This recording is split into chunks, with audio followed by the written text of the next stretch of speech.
beri kami ciri sifat dia supaya kami tahu bahwa dia Syiah Rafidah. Man qala inna Abu Bakrin wa Umar laisa biimamaini fahuwa rafidhi. Sesiapa sahaja yang menyebut bahwa Abu Bakar dan Umar tak layak menjadi khalifah kerana merampas Ali, maka dia adalah Syiah Rafidhi. Imam Syafi'i berkata demikian. Yang ketiga, mereka berkata bahwa Al-Quran itu adalah yang dibuat-buat oleh Abu Bakar, Umar dan Uthman, bersekongkol membuat Quran. Mereka buang nama-nama Ali dalam Al-Quran.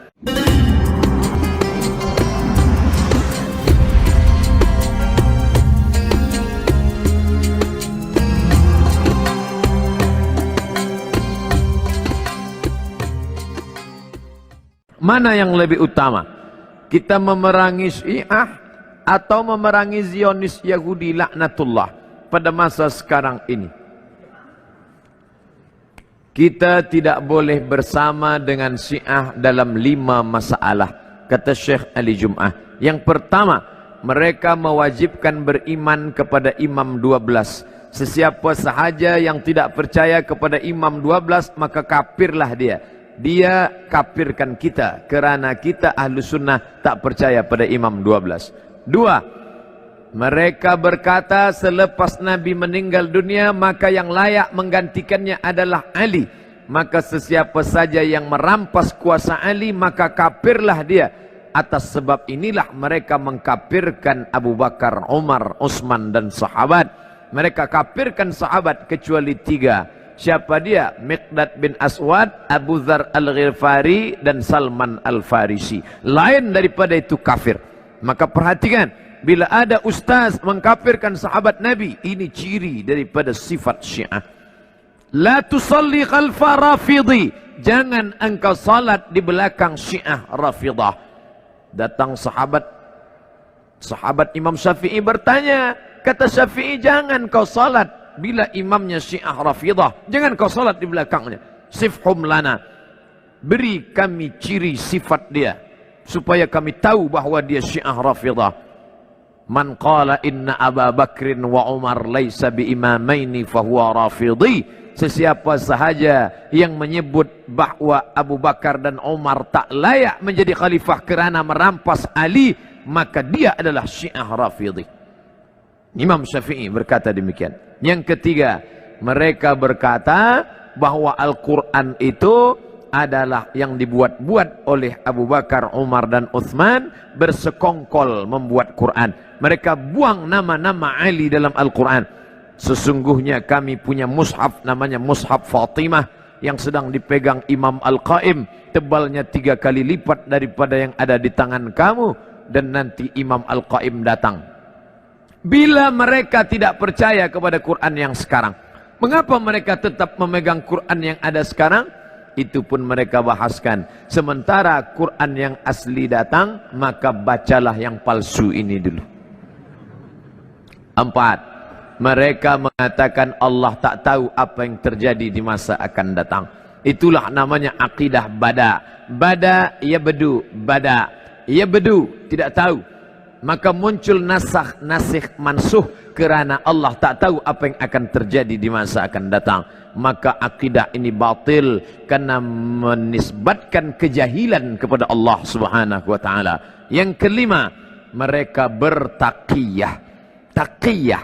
Bila banyak ahlu sunnah, kita tanya, awak ahlu sunnah ke Syiah? Dia akan berkata, aku ahlu sunnah. Bila banyak orang bermazhab Syafi'i, dia akan berkata, aku mazhab Syafi'i. Tapi sebenarnya batin di dalamnya adalah Syiah. Maka ini taqiyah. Maka mereka mengkafirkan kita. Mana yang lebih berbahaya? Yahudi kah atau Syiah? Fahami sendiri. Yahudi jelas dia Yahudi. Tapi ini dalam zahirnya memusuhi, mengkafirkan, dan batinnya mengkafirkan, tapi zahirnya menampakkan diri sebagai Muslim. Padahal dalam hatinya halal darah kita, dia benci kita. Jangankan kita, Abu Bakar dan Umar pun dia bacakan selepas solat subuh doa laknat sonamai Quraisy. Allahumma al'an sonamai Quraisy wa taghutaihima wa jibtaihima. Laknatlah 2 berhala Quraisy, Abu Bakar dan Umar. Dalam kitab mereka, mereka katakan Abu Bakar laknatullah alaih. Kalau Abu Bakar laknatullah alaih, apalagi Abdus Somad. Saya ada lihat YouTube di mana Ustadz mengatakan bahwa pada pendapat Ustadz hukum solat berjamaah di masjid bagi lelaki adalah wajib. Ustadz telah memberikan 5 dalilnya. Namun ada juga pendapat yang mengatakan ianya sunat muakkad. Adakah ini boleh dianggap sebagai sebuah khilafiyah? Menurut mazhab Syafi'i sunnat. Menurut mazhab Maliki salat berjamaah di masjid sunnat muakkad. Menurut mazhab Syafi'i fardu kifayah. Menurut mazhab Hambali fardu ain. Itulah mengapa banyak masjid di tempat kita orang tidak datang ke masjid kerana dia berpahaman fardu kifayah. Asal sudah ada imam dengan makmum, sudah fardu kifayah. Macam memandikan jenazah, fardu kifayah. Awak tak ikut mandi jenazah, dah cukup dah fardu kifayah. Allahu Akbar, Allahu Akbar. Awak tak ke masjid, fardu kifayah.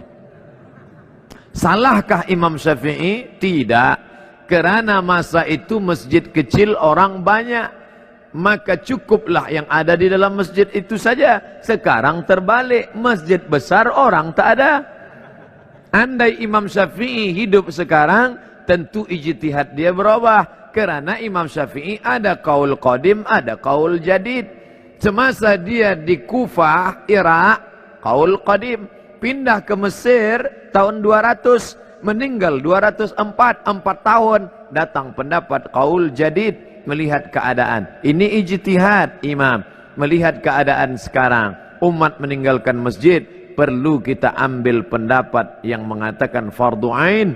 Karena kalau tidak, umat ini akan tinggal. Dalilnya mana? Dalil yang pertama, Nabi selepas salat memandang kepada jamaah, bertanya, asyahidun fulan, asyahidun fulan, asyahidun fulan. Mana si fulan, mana si fulan, mana si fulan.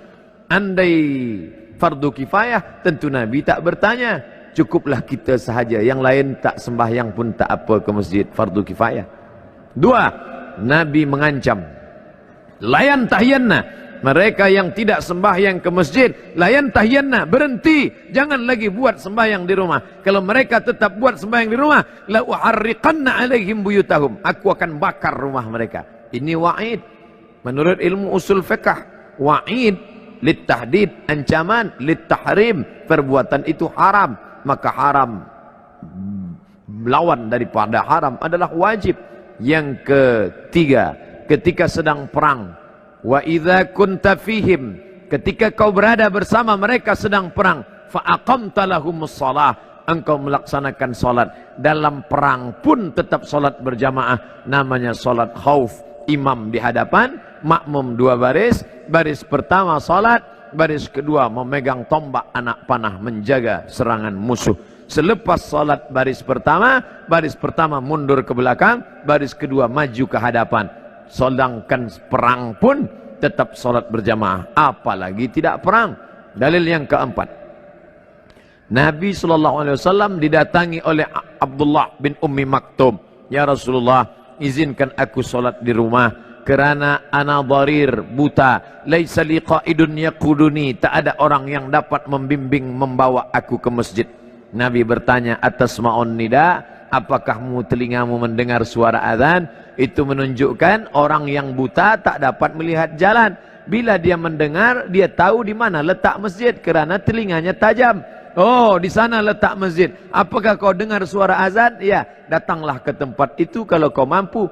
Maka kalau orang buta saja, Abdullah bin Ummi Maktum tua, buta, tak ada yang membimbing, tetap disuruh Nabi. Apalagi yang sehat wal afiat. Cukup satu dalil bagi orang yang mau menerima kebenaran, tapi 1001 hujah untuk menolak bagi yang bukan mencari kebenaran, tapi hidupnya mencari pembenaran. Jika Allah mengizinkan, mana yang lebih utama, berjihad di Burma atau di Suriah atau di Palestina? Mana yang lebih dekat dahulu? dan sesuai dengan kemampuan kita. Yang paling dekat adalah pergi ke Bangladesh, dari Bangladesh masuk ke Arakan untuk menyelamatkan Rohingya.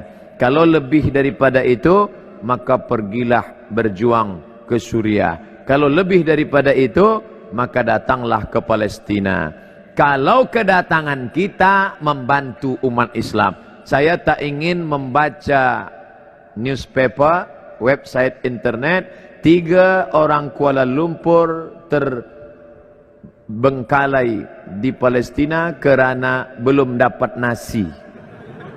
Apakah kedatangan kita itu meringankan mereka atau memberatkan mereka? Bila kita tak mampu, kita tak perlu datang, kita kirimkan saja wang kita untuk belikan selimut mereka, untuk bantu perjuangan mereka. Man jahaza ghazian faqad ghaza. Siapa yang mempersiapkan alat perang, membelikan biaya perang, faqad ghaza, maka dia sama seperti orang yang sudah berjihad fi sabilillah. Terakhir, Palestina dengan kerjasama Masjid Simposium Al-Aqsa. Oh, ini tidak. Terima kasih atas segala perhatian. Mohon maaf ala hadhihi niyah. Al-Fatihah.